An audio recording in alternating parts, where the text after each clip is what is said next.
नमस्कार मंडळी, स्वागत आहे एका नवीन व्लॉगमध्ये। आपण लास्ट व्लॉगमध्ये पाहिलं की बाप्पाच्या विसर्जनाची तयारी म्हणजे मिरवणुकीची तयारी। त्यात आपण बाप्पासाठी जी विसर्जनाची गाडी आहे ती तयार केली आणि आमच्या गल्लीतले रोड वगैरे रांगोळ्या वगैरे सजवल्या आणि आता बाप्पा निघणार आहेत आणि मिरवणुकीला सुरुवात झाली आहे। तर या व्लॉगमध्ये आपण आमच्या इथली म्हणजे कोकणातली विसर्जन मिरवणूक कशी असते ते बघणार आहोत। तर चला व्लॉगला सुरुवात करूया। विसर्जनाची वेळ जसजशी जवळ येत होती तसे बाप्पा निघाले आणि घरातल्या देवांना बाय बाय केलं।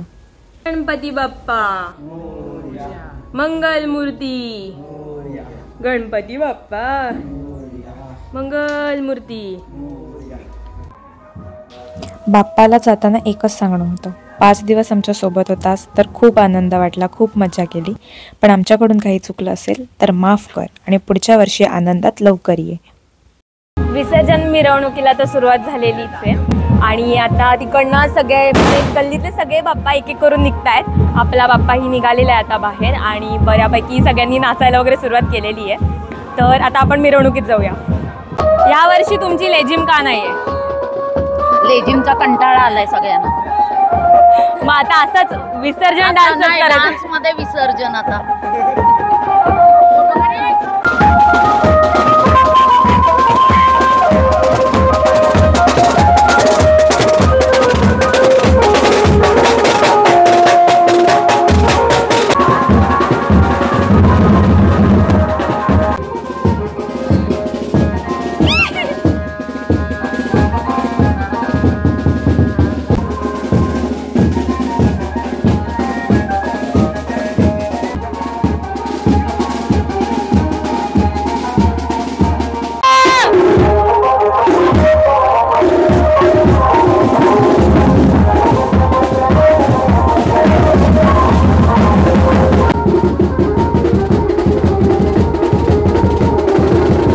बाप्पा गाडीमध्ये तर विराजमान झाले। आता नाक्यावर आपल्या बाप्पाची परत एकदा आरती होईल कारण गल्लीतले सगळे बाप्पा एकत्र आले।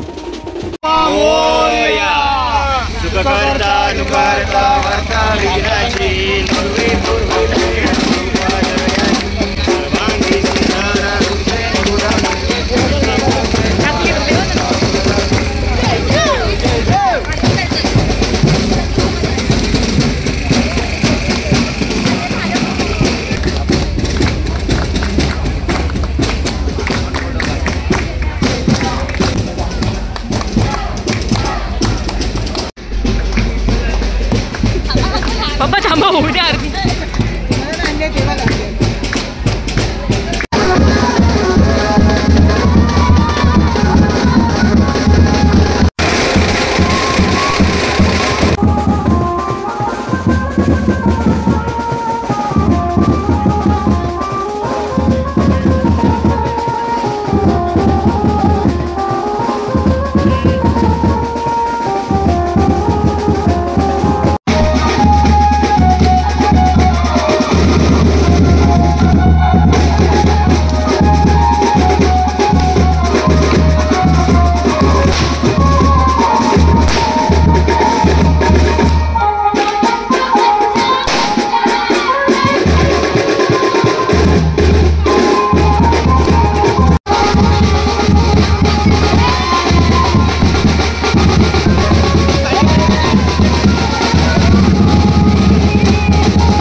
नाचत मजा मस्ती करत आम्ही समुद्रावर पोचलो आणि बऱ्यापैकी उशीर झाला होता आणि सगळ्यांनी आपापले बाप्पा गाडीवरून खाली घेतले आणि आता आरती करायची वेळ होती।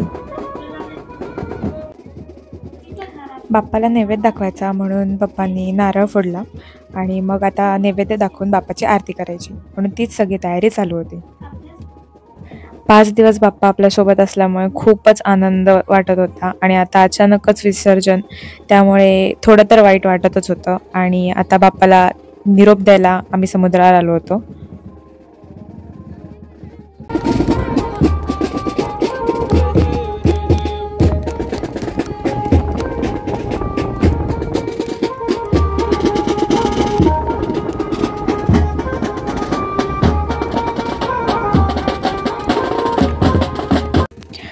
5 दिवस बाप्पा आपल्यासोबत असल्यामुळे खूप मजा मस्ती आणि आनंद घेऊन बाप्पा आला होता.